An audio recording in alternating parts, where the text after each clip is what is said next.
Hello बच्चों, एक बार फिर से आप सभी का स्वागत है आपके अपने YouTube चैनल में जिसका नाम है Socionomics a complete guide for social science. तो बच्चों, आज मैं आपके सामने लेके आया हूँ lecture number 1 of lesson number 1 of economics for class 10 and the name of this chapter is development. तो बच्चों, आज मैं आपके कमेंट्स पढ़ रहा था और आपके कमेंट्स बहुत ही पॉजिटिव थे। मैंने कुछ कमेंट्स में पढ़ा जिसमें लिखा हुआ था कि सर आप सोशल के बहुत अच्छे टीचर हैं। बहुत सारे कमेंट्स में मैंने पढ़ा ऑसम, बहुत सारे कमेंट्स में लिखा हुआ था फंटास्टिक सर। तो ये सारे पॉजिटिव कमेंट जो है हमें बहुत ज़्यादा मोटिवेशन देते हैं कि मैं इसी की तरह आपके लिए मेहनत करता रहूं और लगातार अपने YouTube चैनल के ऊपर वीडियोस अपलोड करता रहूं। तो बच्चों, आज का जो क्लास है वो इकोनॉमिक्स का बहुत ही इंटरेस्टिंग क्लास होने वाला है और आज की इस क्लास में हम लोग कुछ इंपॉर्टेंट टर्म्स जानेंगे इकोनॉमिक्स के जो डेवलपमेंट चैप्टर में फ्रीक्वेंटली यूज हुए हैं। तो बच्चों, चलिए हमेशा की तरह आज मैं फिर अपने क्लास को शुरू करता हूं आज के मोटिवेशनल कोट के साथ। और आज का मोटिवेशनल कोट है The key to success is to focus on goals, not obstacles। इसका अर्थ ये है बच्चों कि सफलता की कुंजी ये है कि आप अपने लक्ष्य के ऊपर ध्यान दीजिए, ना कि लक्ष्य के रास्ते में आने वाले जो रुकावट है उनके ऊपर। चलिए बच्चों, तो आज मैं आपको जो टॉपिक्स पढ़ाने वाला हूँ उसको मैं एक बार जल्दी से आपको बता देता हूँ। तो आज हम लोग पढ़ेंगे बच्चों gross domestic product, gross national product, national income, per capita income, net attendance ratio, life expectancy rate, sex ratio. और हमेशा की तरह आज भी मैं आपके सामने लेकर आया हूँ डू यू नो सेक्शन। और इस डू यू नो सेक्शन में आज हम लोग फिर से एक इम्पॉर्टेंट फैक्ट जानेंगे। तो बच्चों, आइए सबसे पहले हम लोग जानते हैं जीडीपी आखिर होता क्या है। तो आप देखिएगा कि जीडीपी सम टोटल है फाइनल गुड्स एंड सर्विस का जो कि प्रोड्यूस होता है एक डोमेस्टिक टेरिटरी में एक अकाउंटिंग ईयर में। तो बच्चों, आप ये जो डेफिनेशन है ग्रॉस डोमेस्टिक प्रोडक्ट का, इसमें जो भी कीवर्ड्स हैं उसको मैंने अंडरलाइन कर दिया है।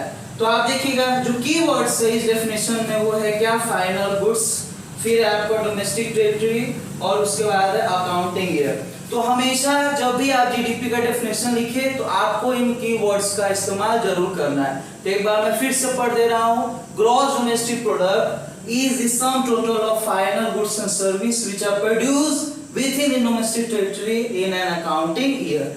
तो आप देखिए बच्चों कि हमारे देश में जितने भी गुड्स एंड सर्विस प्रोड्यूस होते हैं एक अकाउंटिंग ईयर में, उसका जो सम टोटल होता है वही क्या कहलाता है, वही कहलाता है जीडीपी। आप बच्चों देखिएगा कि गुड्स क्या है, गुड्स जो है वह ऐसा फिजिकल एग्जिस्टेंस वाला थिंग है जिसके अंदर यूटिलिटी होता है, जो ह्यूमन बींग्स के नीड्स एंड रिक्वायरमेंट को पूरा करने का क्षमता रखता है। गुड्स जो है दो तरह के होते हैं, एक होता है इंटरमीडिएट गुड्स और एक होता है फाइनल गुड्स। इंटरमीडिएट गुड्स ऐसे गुड्स होते हैं जो कि फाइनल गुड्स को प्रोड्यूस करने में इस्तेमाल हो जाते हैं। जैसे आप देखिएगा, यदि आपको स्वीट्स बनाना है तो उसमें आप जो मिल्क का यूज करेंगे, मिल्क आपका क्या हो जाएगा, इंटरमीडिएट गुड्स, और मिल्क से जो तैयार होगा स्वीट वो क्या हो जाएगा, फाइनल गुड्स। तो हमेशा याद रखना है बच्चों कि जीडीपी में हम लोग हमेशा फाइनल गुड्स के वैल्यू को ही लेते हैं। उसके बाद आप देखिए बच्चों कि नेक्स्ट जो की है वर्ड इसमें डोमेस्टिक टेरिटरी है। डोमेस्टिक टेरिटरी को आप समझिए कि हमारे टेरिटोरियल बाउंड्री में जो पूरा एरिया है वही क्या कहलाता है, डोमेस्टिक टेरिटरी। आप जानते हैं बच्चों कि डोमेस्टिक टेरिटरी का एक बहुत ब्रॉड टर्म होता है और उस ब्रॉड टर्म को आपको समझना है क्लास 12 के इकोनॉमिक्स में। तो क्लास 10 के लिए केवल आप जानिए कि डोमेस्टिक टेरिटरी का मतलब होता है हमारे टेरिटरी, हमारे देश के जो टेरिटरी है उसके अंदर का पूरा एरिया वही कहलाता है क्या, डोमेस्टिक टेरिटरी। और उसके बाद देखिए बच्चों कि नेक्स्ट जो कीवर्ड है इस डेफिनेशन का वो है अकाउंटिंग ईयर। तो अकाउंटिंग ईयर का मतलब होता है एक पूरा वर्ष। तो एक पूरा वर्ष जो हमारे देश का अकाउंटिंग ईयर है वो है 1 अप्रैल से 31 मार्च। तो आप ये सारे कीवर्ड्स को इस्तेमाल करके जीडीपी का डेफिनेशन बहुत आसानी से लिख सकते हैं। और डेफिनेशन है GDP is the sum total of final goods and service which are produced within the domestic territory in an accounting year. चलिए अब हम लोग देखते हैं ग्रॉस नेशनल प्रोडक्ट के बारे में। तो आप देखिए बच्चों कि gross national product total value है फाइनल गुड्स एंड सर्विस का, जो कि प्रोड्यूस किया जाता है कंट्री के सिटीजन्स के द्वारा बिना ध्यान दे हुए कि वो गुड्स जो है प्रोड्यूस हो रहे हैं वह कहाँ पे प्रोड्यूस हो रहे हैं। तो जब कंट्री के सिटीजन किसी गुड्स को प्रोड्यूस करते हैं, चाहे वो वर्ल्ड के किसी भी कोने में प्रोड्यूस करे, उसका जो सम टोटल होता है वही होता है क्या, आपका ग्रॉस नेशनल प्रोडक्ट। और ग्रॉस नेशनल प्रोडक्ट भी ग्रॉस डोमेस्टिक प्रोडक्ट की तरह 1 अकाउंटिंग ईयर में काउंट होता है। चलिए तो जीडीपी और जीएनपी के बीच में अंतर क्या है, इसको समझने के लिए मैं आपके सामने एक एग्जांपल दे रहा हूं। तो इस एग्जांपल को समझाने के लिए मैंने 2 प्रोडक्ट्स लिए हैं। और आप देखिए बच्चों कि आप देख सकते हैं ये जिलेट गार्ड का ब्लेड है और ये पतंजलि का सैनिटाइजर, जो कि बहुत ज्यादा आज के समय में यूज हो रहा है। तो आप देखिएगा ये जो जिलेट का ब्लेड है यह बनाया है प्रॉक्टर एंड गैम्बल ने, और ये पतंजलि जो है सैनिटाइजर इसको बनाया है पतंजलि कंपनी ने। आपको मैं बता देना चाहता हूँ बच्चों कि ये जो प्रॉक्टर गैम्बल है ये अमेरिका की कंपनी है, और जो पतंजलि है जैसा कि आपको मालूम है ये इंडिया की कंपनी है। तो आप देखिएगा कि ये जो जिलेट का ब्लेड है ये इंडिया में ही प्रोड्यूस हुआ है। तो आप देखिएगा कि क्योंकि ये जिलेट का ब्लेड इंडिया में प्रोड्यूस हुआ है, इसीलिए इसका जो वैल्यू है वह इंडिया के जीडीपी में काउंट होगा। और उसी तरीके से आप देखिए बच्चों कि ये पतंजलि का जो हैंड सैनिटाइजर है ये इंडिया में प्रोड्यूस हुआ है, इसीलिए इसका वैल्यू जो है वो इंडिया के जीडीपी में काउंट होगा। लेकिन अब सवाल उठता है कि क्या ये जो जिलेट गार्ड जो बना है उसके कारण इंडिया का जीएनपी बढ़ेगा? तो इसका उत्तर होगा कि जिलेट गार्ड का जो ब्लेड है इसके प्रोडक्शन के कारण इंडिया का जीडीपी बढ़ेगा, क्योंकि ये जो ब्लेड है ये इंडिया में प्रोड्यूस हुआ है।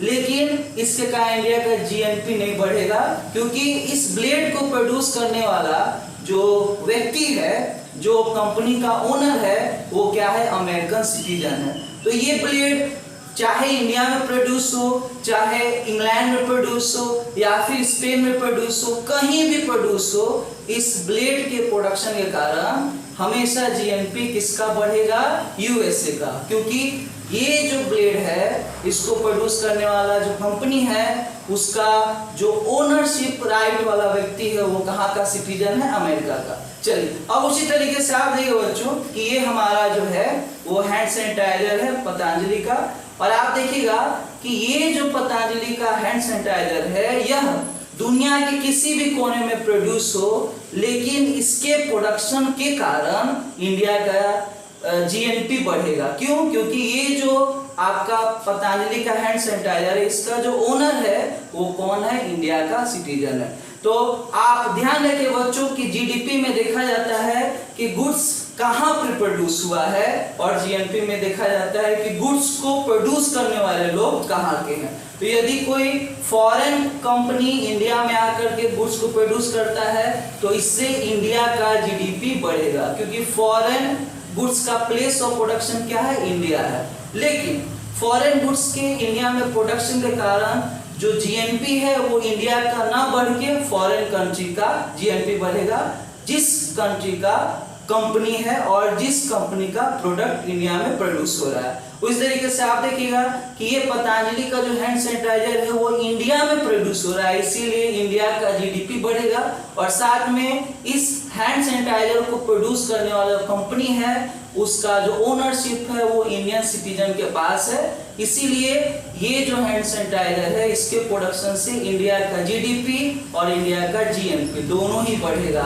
यदि ये हैंड सैनिटाइजर इंडिया में प्रोड्यूस होगा। तो बच्चों अब मेरे को पूरा उम्मीद है कि आपको समझ में आ गया होगा जीडीपी और जीएनपी के बीच में अंतर। चलिए अब हम लोग आगे बढ़ते हैं। तो आप देखिएगा कि मैंने आपको बताया कि जीडीपी में देखा जाता है कि गुड्स के प्रोडक्शन का प्लेस कहाँ पे है, और जीएनपी में देखा जाता है गुड्स को प्रोड्यूस करने वाले लोग कहाँ के हैं।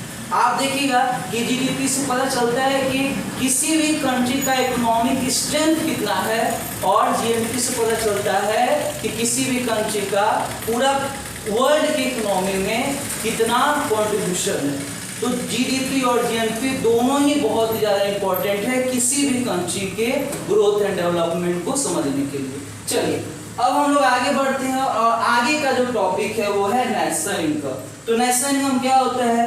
तो नेशनल इनकम को साधारण भाषा में हम लोग कह सकते हैं कि the sum total of the factor income received by the factors of production in the country within a year।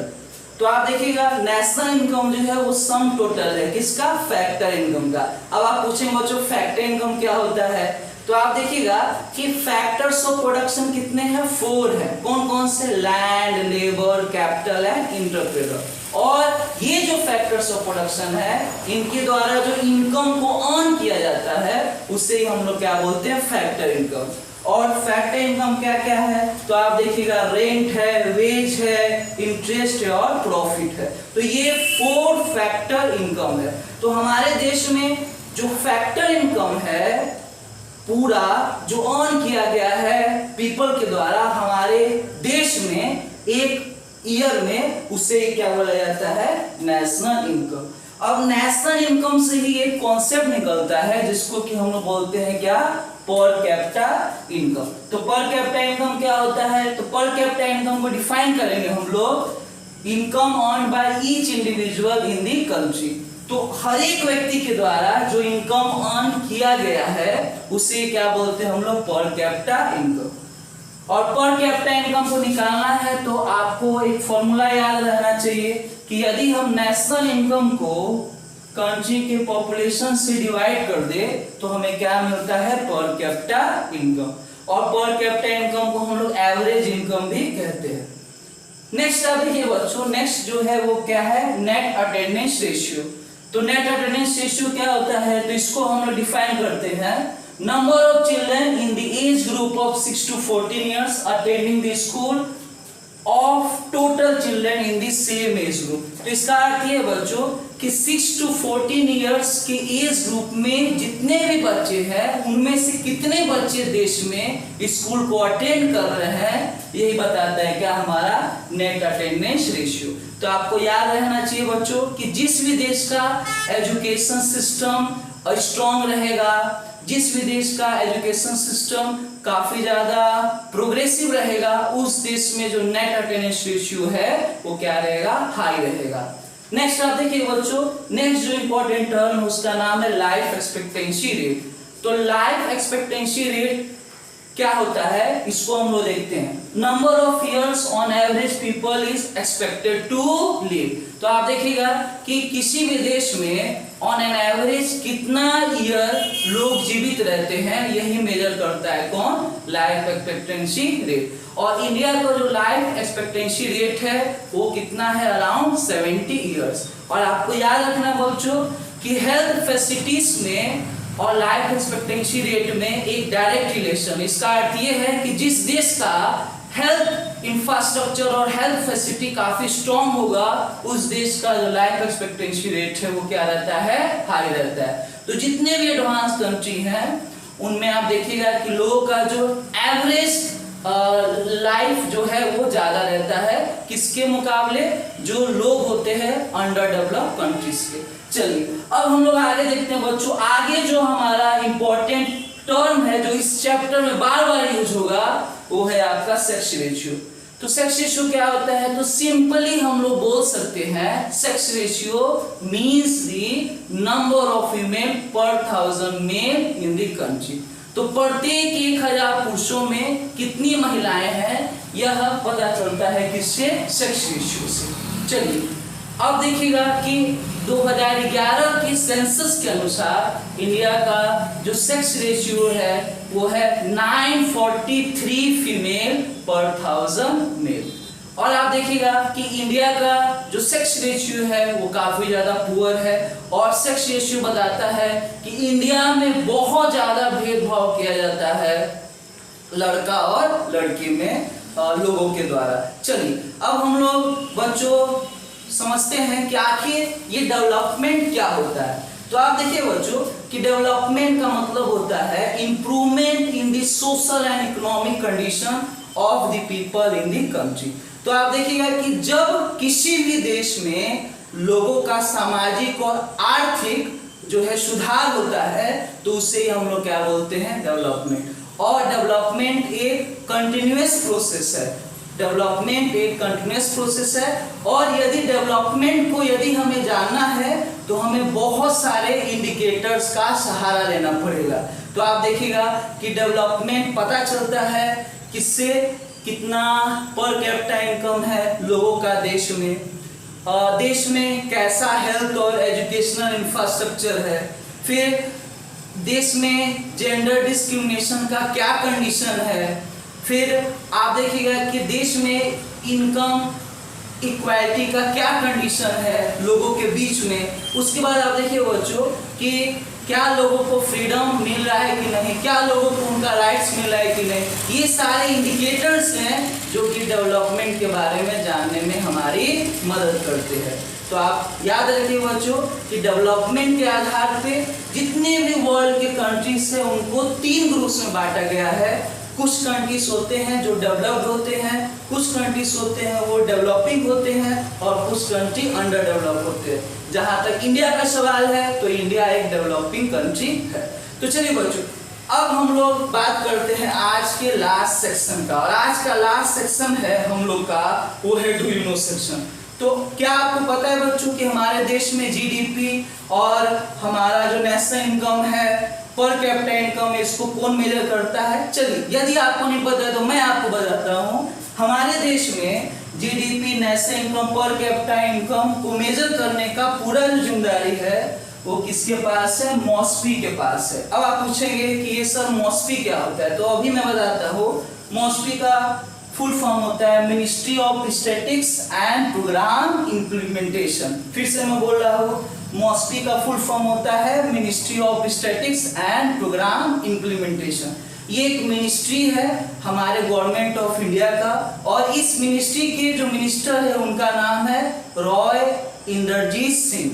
आप देखिए बच्चों कि ये जो मिनिस्ट्री है ये quality data on important development indicators पे प्रोवाइड करता है, जिससे गवर्नमेंट को पॉलिसी इंडिया के डेवलपमेंट के लिए बनाने में काफी ज्यादा सहूलियत मिलता है। तो बच्चों मुझे पूरा उम्मीद है कि आज का जो क्लास है वो काफी आपको अच्छा लगा होगा, और मैंने आज की क्लास में आपको बहुत सारे डेवलपमेंट के इंडिकेटर्स बताए हैं। जैसे आप देखिएगा इनकम इंडिकेटर्स को जानने के लिए हम लोग मदद लेते हैं जीडीपी का, ग्रॉस नेशनल प्रोडक्ट का, नेशनल इनकम का, पर कैपिटा इनकम का। वैसे ही आप देखिएगा कि सोशल इंडिकेटर जानने के लिए हम लोग मदद लेते हैं सेक्स रेशियो का। फिर आप देखिएगा हेल्थ फैसिलिटीज के बारे में जानने के लिए हम लोग मदद लेते हैं लाइफ एक्सपेक्टेंसी रेट का, और एजुकेशनल फैसिलिटीज देश में कैसे हैं उनके बारे में जानने के लिए हम लोग मदद लेते हैं किसका? नेट अटेंडेंस रेशियो का। तो आज का जो इम्पोर्टेंट टर्म्स है ये सारे इंडिकेटर्स है किन के? डेवलपमेंट के, और इन्हीं सभी इंडिकेटर्स की मदद से ये जज किया जाता है कि कोई कंट्री डेवलप है या फिर नहीं। तो बच्चों मुझे पूरा उम्मीद है कि आज का जो क्लास है वो बहुत अच्छा आपको लगा होगा, और यदि आप चाहते हैं कि ऐसे ही आपको मैं वीडियोस इंटरेस्टिंग टॉपिक पे अपलोड करता रहूं तो आप मुझे मोटिवेट करने के लिए मेरे चैनल को ज़्यादा सब्सक्राइब करें, इसे शेयर करें, और हमेशा मेरे वीडियो को लास्ट तक देखें। बहुत बहुत धन्यवाद आप सभी को।